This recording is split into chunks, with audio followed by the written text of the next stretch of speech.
क्या आपकी जॉब आपकी जान ले सकती है? इस सवाल पर यकीन करना थोड़ा मुश्किल है, लेकिन वर्ल्ड हेल्थ ऑर्गेनाइजेशन WHO की एक रिपोर्ट के अनुसार लगभग 7,45,000 लोग लंबे वर्किंग आवर्स और स्ट्रेस की वजह से अपनी जान गंवा देते हैं। क्या आप भी खुद को एक सुबह से शाम तक चलने वाले काम के ट्रैप में महसूस कर रहे हैं? अगर आपने इस टॉपिक को लाइटली लिया तो कभी ना कभी आपकी कीमती जान इन डेथ नंबर्स को और इंक्रीज कर सकती है।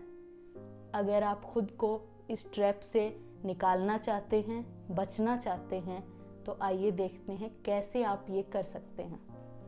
एक हेल्दी ह्यूमन माइंड बिना थके हुए केवल 8 से 10 घंटे तक ही काम कर सकता है। अगर इस टाइम को बिना ब्रेक के और बढ़ा दें तो माइंड की प्रोडक्टिविटी और हेल्थ दोनों पर रिवर्स प्रभाव पड़ता है, जिससे कि एंजाइटी, स्ट्रेस जैसी प्रॉब्लम्स हो सकती हैं। इसका सबसे बड़ा उदाहरण है 10th क्लास में पढ़ने वाली उड़ीसा के एक छोटे से कस्बे की लड़की अंजलि, जिसका सपना था पूरी दुनिया में ट्रैवल करना। अंजलि ना सिर्फ एकेडमिक्स में बल्कि एक्स्ट्रा एक्टिविटीज जैसे कि म्यूजिक, क्राफ्ट, इन सब में भी बहुत अच्छा परफॉर्म कर रही थी। अंजलि ने अपनी 10th क्लास के बोर्ड एग्जाम्स में 92% मार्क्स लिए और 12th क्लास में USA मॉक UN, जो कि एक स्टिमुलेशन है जिसमें कि हर कंट्री से स्टूडेंट्स को सिलेक्ट किया जाता है। अंजलि के लिए उसमें सिलेक्ट होना एक बहुत बड़ी बात थी, लेकिन पैसों की कमी की वजह से वो वहाँ नहीं जा पाई। अंजलि ने अपनी 10th में ही CA यानी चार्टेड अकाउंटेंट बनने का सपना देखा और उसके लिए कड़ी मेहनत की। लेकिन क्या वो बिना पैसों के, बिना अच्छी कोचिंग के CA बन पाती? लेकिन उसने इन सब चीज़ों के बारे में बिना सोचे अपनी 10th, 11th and 12th after 10th commerce stream लेकर 10th, 11th एंड 12th में बहुत अच्छा परफॉर्म किया और अपने 12th में 96% मार्क्स लिए, जो कि एक छोटे से कस्बे की लड़की के लिए बहुत बड़ी बात थी। और विदाउट कोचिंग, बिना कोचिंग के उसने CA में फर्स्ट अटेम्प्ट में ही ग्रुप 1 एंड ग्रुप 2 का एग्ज़ाम पास किया। अंजलि ने चार्टेड अकाउंटेंट बनने के बाद एक बहुत बड़ी मल्टीनेशनल कंपनी ज्वाइन की, जिसे ज्वाइन करना करोड़ों लोगों का सपना होता है, और अंजलि के लिए वो बड़ी बात नहीं थी। वो एक बहुत बड़ी कंपनी का लेबल अपने साथ चाहते थी और इतनी अच्छी खासी सैलरी जो कि एक मल्टीनेशनल कंपनी एम्प्लॉयज़ को प्रोवाइड की जाती है, उससे कोई भी अच्छी लाइफस्टाइल एंजॉय कर सकता है। लेकिन वो ट्रैप, कॉर्पोरेट ट्रैप, क्या अंजलि उससे खुद को बचा पाई? 23 मई को रात को अचानक अंजलि की तबीयत थोड़ी ख़राब हुई, लेकिन अंजलि ने उसको सीरियसली नहीं लिया और काम करते रही। लेकिन आप उसके बाद 25 मई को रात को उसकी तबीयत और ज़्यादा ख़राब हुई, लेकिन उसने फिर भी इग्नोर करके उस रात भी देर तक काम किया। लेकिन 26 मई की सुबह अंजलि उस ट्रैप का शिकार बन चुकी थी। जैसे ही अंजलि को हॉस्पिटल ले जाया गया, पोस्टमार्टम में डॉक्टर्स ने बताया कि डेथ का रीज़न जो डेथ का वो है हार्ट फेलियर। लेकिन जब अंजलि की माँ से इस बारे में बात की तो उन्होंने बताया कि अंजलि देर रात तक काम करती रहती थी और काम को लेकर स्ट्रेस में रहती थी। वो हमेशा कहती थी कि कुछ ना कुछ काम पेंडिंग है, देर तक काम करना। लेकिन अंजलि की माँ ने उससे ये भी कहा कि वो इस जॉब को छोड़ दे, लेकिन उसने कहा कि कुछ दिनों तक अगर वो वहाँ काम करेगी तो कम से कम एक अच्छी कंपनी का लेबल उसके साथ होगा। क्या अंजलि ने खुद के साथ ठीक किया? एक बहुत बड़ी कंपनी का लेबल, अच्छी खासी सैलरी भी उसको नहीं बचा पाई। क्या किसी कंपनी का लेबल इंसान की जान से बढ़कर होता है? क्या कोई सैलरी इंसान की जान से बड़ी होती है? शायद नहीं। UN लेबर की रिपोर्ट के अनुसार हर साल दुनिया में 2.8 मिलियन लोग ह्यूमन लेबर की रिपोर्ट के अनुसार हर साल दुनिया में 2.8 मिलियन लोग अपनी जान स्ट्रेस और एंजाइटी की वजह से गंवा देते हैं। इंडिया में 46% लोग किसी ना किसी तरह के स्ट्रेस और एंजाइटी से डील कर रहे हैं, जो कि बेसिकली एम्प्लॉयज हैं और किसी ना किसी फैक्ट्री में काम कर रहे हैं। अगर हम अंजलि के केस को दोबारा देखें तो यहाँ पे हमारे पास 3 सवाल उठते हैं। नंबर 1 कि अंजलि की डेथ का एक्चुअल रीजंस जो डॉक्टर्स ने बताया वो था हार्ट अटैक। तो फिर यहाँ पे ओवर वर्क, स्ट्रेस और एंजाइटी का क्या रोल है? नंबर 2, क्या स्ट्रेस और एंजाइटी एक ही चीज है? नंबर 3, जो कि सबसे जरूरी सवाल, आप खुद को इससे कैसे बचा सकते हैं? तो आइए एक एक करके हम इन सब के बारे में देखते हैं। एंजाइटी बेसिकली कोई आपकी ज़िंदगी में जैसे कि बड़ा बदलाव या कोई घटना या फिर कोई काम जो आप पूरा नहीं कर पा रहे हैं, ऐसी चीज़ों को लेकर ओवरथिंक करना, बार बार उनके बारे में सोचना एंजाइटी जैसी प्रॉब्लम्स को क्रिएट कर सकता है।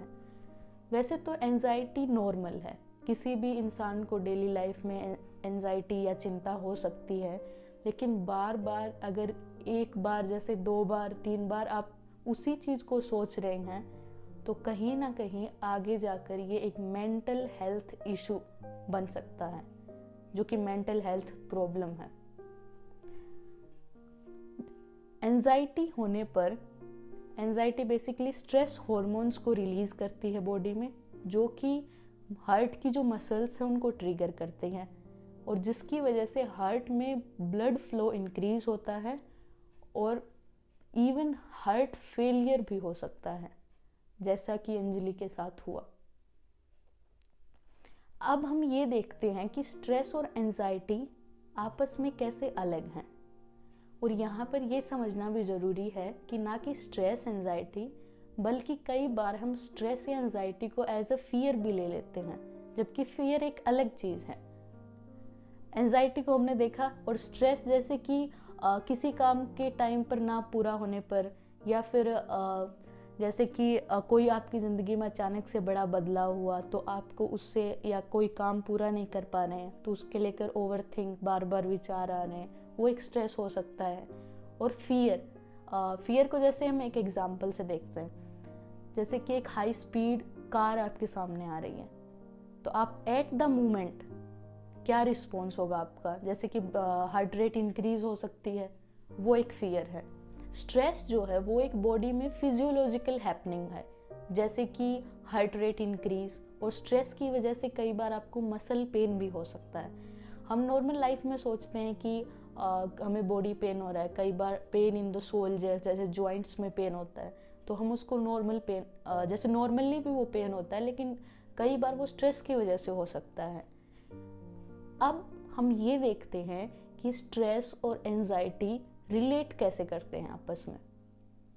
अगर आपको बार बार एक चीज को लेकर स्ट्रेस हो रहा है और वो लंबे समय तक रहता है तो वो एंजाइटी का रूप ले लेता है, और अगर एंजाइटी लंबे समय तक रहती है तो वो फिर एक मेंटल हेल्थ जो प्रॉब्लम्स हैं, जैसे कि कुछ डिसऑर्डर्स का रूप भी ले सकती है।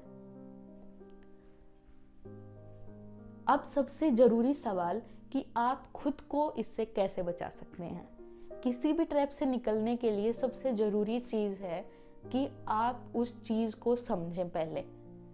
तो अकॉर्डिंग टू फैक्ट्रीज एक्ट 1948, किसी भी फैक्ट्री में एम्प्लॉयज के लिए जो वर्किंग आवर्स हैं, टाइम टेबल है, वो लॉ के अंडर आता है, जिसमें कि एक दिन में काम के मैक्सिमम ज़्यादा से ज़्यादा 9 घंटे और एक वीक यानी एक सप्ताह में 48 आवर्स, जिसमें कि आपके हॉलीडेज भी इंक्लूडेड हैं, और एक दिन के काम के बीच में आपको कम से कम 1 घंटा खाने के लिए भी मिलता है।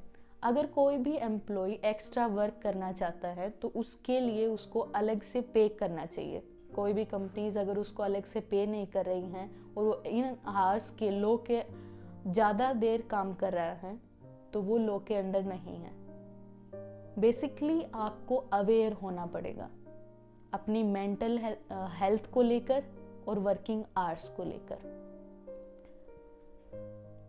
कई बार हम फिजिकल हेल्थ पे ज़्यादा फोकस करते हैं ना कि मेंटल हेल्थ पे, और एक ऐसे लूप में फंस जाते हैं जो कि बार बार स्ट्रेस, एंजाइटी हो सकती है। हमें समझना होगा कि ना कि फिजिकल हेल्थ बल्कि मेंटल हेल्थ भी उतनी ही इम्पोर्टेंट है।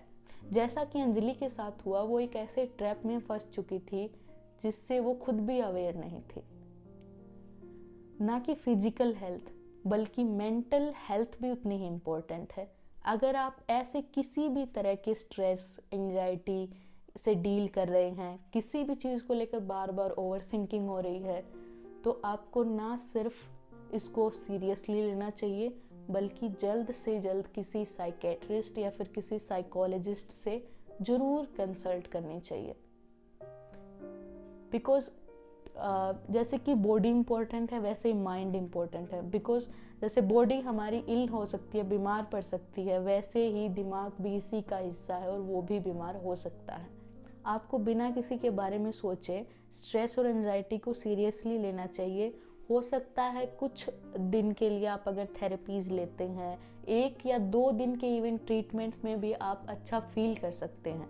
इसी तरह के मेंटल हेल्थ रिलेटेड टॉपिक्स पे अवेयर रहने के लिए हमारे साथ जुड़िए और चैनल को सब्सक्राइब कीजिए।